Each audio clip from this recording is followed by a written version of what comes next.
Lucy Wentworth, welcome in Mauritius.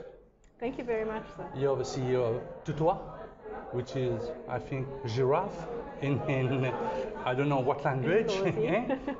And what is toute? Toute Consulting Group is a boutique firm, consulting firm, dealing with policy-related analysis, research on African integration, and focused on the socio-economic development of African populations. Is it private, public, semi-governmental? No, we're a private company. We set up way back in 2013, restructured the organization in 2016. This was in South Africa, and we set up a Mauritian branch of the company in 2021. Why so far? When we say that Mauritius is in the African Union since a long time ago, 70s, we are in the COMESA, we are in SADC. What so much time you have taken to come to Mauritius? Well, we're a relatively new company. We're just over 10 years old.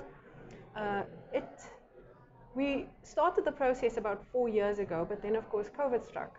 Yeah. And it delayed our establishment quite significantly. As you recall, Mauritius was closed down to travel.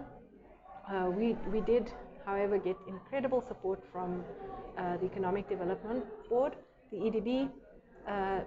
Way back in 2018 was the first time we reached out to them. They provided all of the information that we required. We'd been talking to them throughout in terms of setting up the company, and we were just ecstatic when all of those processes were fulfilled. You said that you are a boutique reporting firm. Yes. What are you reporting about? I know what is a boutique in the touristic term. For you, what is a boutique? When we say boutique, we really are referring to the fact that we consider ourselves quite niche. We don't do general consulting. Our focus, as I say, is very specifically on trade and investment policy as it relates to socio-economic development and economic integration. So, for instance, we uncover new research, as we've done recently in the context of a UNDP program on infrastructure asset recycling. Now, as you recall, on Tuesday we kicked off the toute program of seminars with our infrastructure seminar, where we brought together the UNDP, Ms. Joanne Manda, our program manager for that project. She presented the study that we'd been working on in collaboration with the UNDP. And this looked at the possibility of using infrastructure asset recycling in the African context.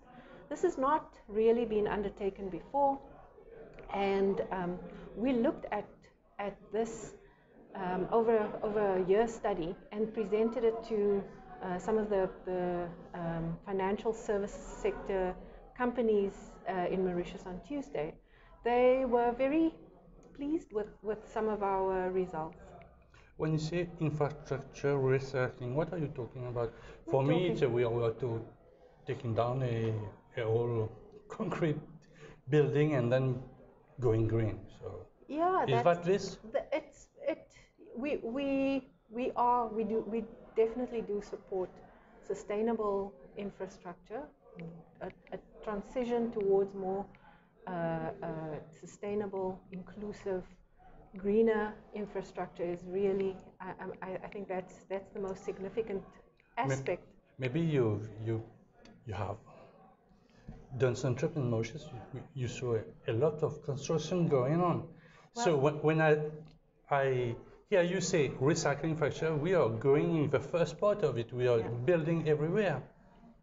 Yeah, when we talk about the recycling of assets, we talk about assets that have been that have existed for a long time. So in the context of Africa, you know that there are a number of power stations, coal-powered stations that have been running for more than 100 years.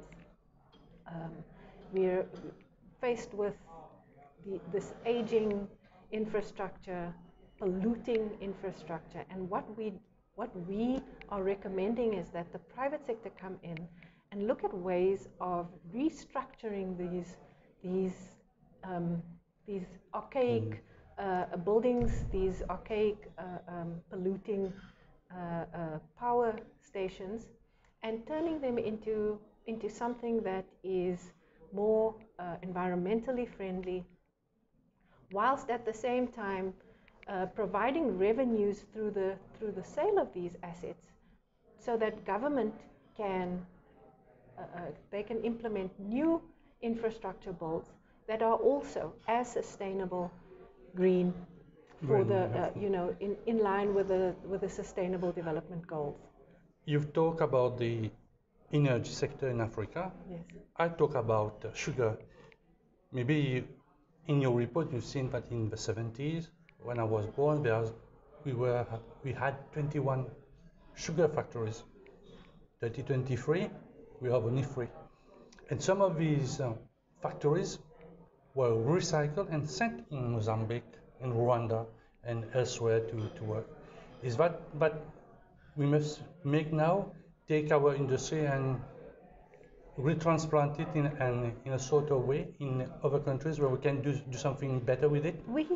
I think that's definitely one aspect that we need to look at, and in the context of the collaboration supported by the African Continental Free Trade Area, you know, the working together with our African partners, our African partner countries is significant. You know, where we begin to stop looking at African member states as our competitors, and we offer a total solution where African countries can come together and look towards attracting foreign investment and foreign trade from traditional and new partners. So the EU, the USA, China, India, Australia. We offer, if you look at Africa and the 55 countries, we offer the full package. You know, we are such a wealthy continent in terms of minerals, in terms of our agriculture, in terms of our know-how, and I think Mauritius is foremost in that overall context. You know, our human resources, our skills development is top notch, of world class. This is the interrogation mark. The skills. We don't have the skills. Chinese come in Africa, Americans, French, big companies, multinationals, as we say them. They come with technology, and when they go, there's nothing left. We can talk about countries about that. But we should be bargaining a lot better with these traditional partners. You know, if we're at the end of the deal, if we're left with nothing, we really should be blaming ourselves. Who are the negotiators that are responsible for leaving us in this situation? It's when you go into that deal making process, you've got to be cognizant of what you will be left at the end of that process. If you've got a concession for 30 years, what does the country want to have out of that? You know, what do we want to be left with? You've got a generation where you can upskill an entire population. That should be part of the agreement that we make with trade and investment partners. Last question: how to see Mauritius? Like a partner, like any?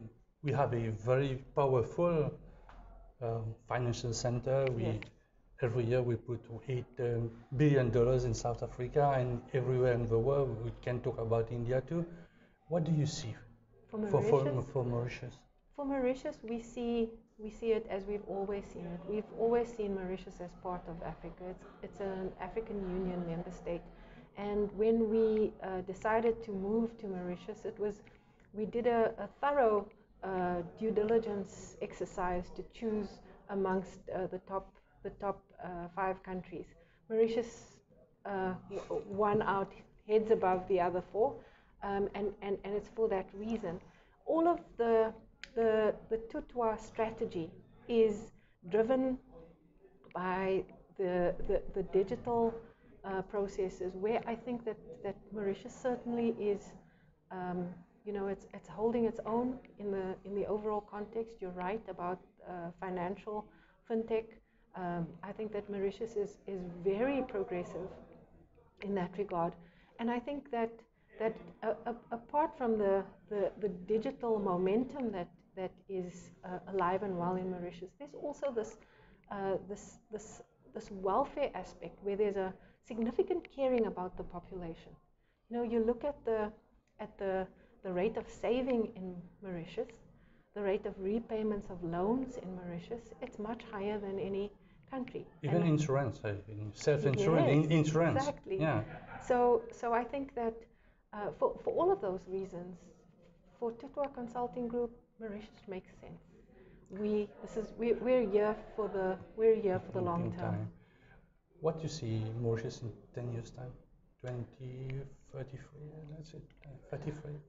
Look at what happened to Mauritius in the last 20 years. This country is a beacon in comparison with where it's come from in the past 20 years. I think that for Mauritius, the sky's the limit. You will likely see that it will be competing with developed, industrialized countries. As small as it is geographically, it's a big force to be reckoned with. So you're growing in Mauritius? We are growing. We have baby giraffe everywhere. Some yes, baby. I think we definitely will have. I think that the Mauritius toute, the giraffe here in Mauritius, will give birth to many little giraffes all over the world. Thank you very much. Thank you, sir.